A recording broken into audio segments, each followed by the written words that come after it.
Pattambi MES arts and science കോളേജിൽ ഓണാഘോഷം ചൊവ്വ ബുധൻ ദിവസങ്ങളിൽ നടക്കും. ഓണനിലാവിൽ സ്നേഹപ്പൂക്കളം എന്ന സന്ദേശവുമായി ഓണം സൗഹൃദ സദസ്സ് ചൊവ്വ രാവിലെ 11-ന് നടക്കും. പാലക്കാട് ജില്ലാ police superintendent Firoz M. Shafeeq ഉദ്ഘാടനം ചെയ്യും. പ്രിൻസിപ്പൽ ഡോക്ടർ അബ്ദു പതിയിൽ അധ്യക്ഷത വഹിക്കും. MES സംസ്ഥാന സെക്രട്ടറിയും സ്വാശ്രയ കോളേജുകളുടെ സംസ്ഥാന സ്ഥിരം സമിതി അധ്യക്ഷനുമായ ഡോക്ടർ റഹീം ഫസൽ മുഖ്യാതിഥിയാവും.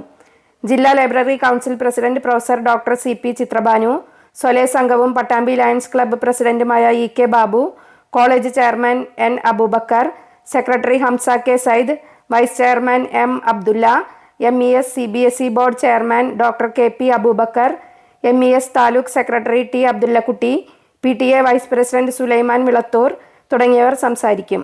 ഭിന്നശേഷിക്കാരുടെ കൂട്ടായ്മയായ സൊലേസ് കുട്ടികളുടെ കലാപരിപാടികളും ഓണസദ്യയും ആഘോഷത്തിന്റെ ഭാഗമായി നടക്കും.